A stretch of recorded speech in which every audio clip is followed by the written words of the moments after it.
Which is correct? A dozen eggs is or a dozen eggs are? I remember being in elementary school and my teachers making a big deal about the unit, and I never really got that until one day I was in a grocery store and I wanted to buy an apple, but I couldn't buy one apple. I had to buy a whole bag of apples. So I did. I bought one bag of apples, I took it home, I took one apple out of the bag, and I cut it up. And then I ate one slice. One bag, one apple, one slice. Which of these is the real one? Well, they all are, of course, and that's what my elementary teachers were trying to tell me.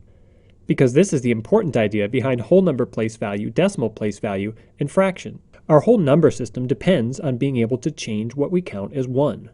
Our whole number system depends on being able to change units. There are two ways to change units. We can compose and we can partition. When we compose units, we take a bunch of things, we put them together to make a bigger thing. Like a dozen eggs. We take 12 eggs, put them together to make a group, and we call that group a dozen. A dozen eggs is a composed unit. Other examples of composed units include a deck of cards, a pair of shoes, a jazz quartet, and of course Barbie and Ken make a couple.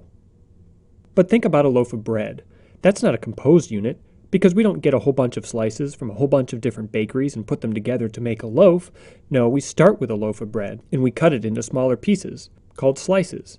So each slice of bread is a partitioned unit. Other examples of partitioned units include a square of a chocolate bar, a section of an orange, and a slice of pizza. The important thing about units is that once we've made a new unit, we can treat it just like we did the old unit.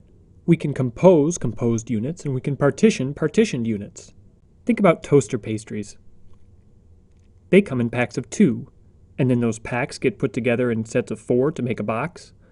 So when I buy one box of toaster pastries, am I buying one thing, 4 things, or 8 things?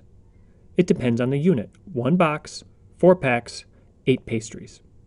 And when I share a slice of pizza with a friend, we have to cut it into 2 smaller pieces.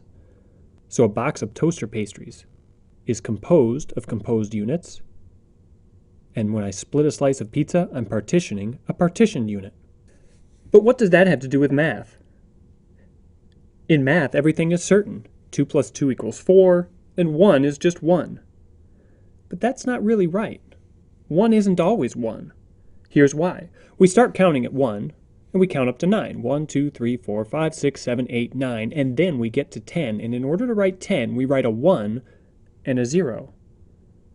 That 1 means that we have one group, and the 0 helps us remember that it means one group, not one thing. But 10, just like 1, just like a dozen eggs, just like an egg, 10 is a unit. And 10 tens make 100. So when I think about 100, it's like the box of toaster pastries. Is 100 one thing, 10 things, or 100 things? And that depends on what 1 is. It depends on what the unit is. So think about all the times in math when you write the number 1. No matter what place that 1 is in, no matter how many things that 1 represents, 1 is.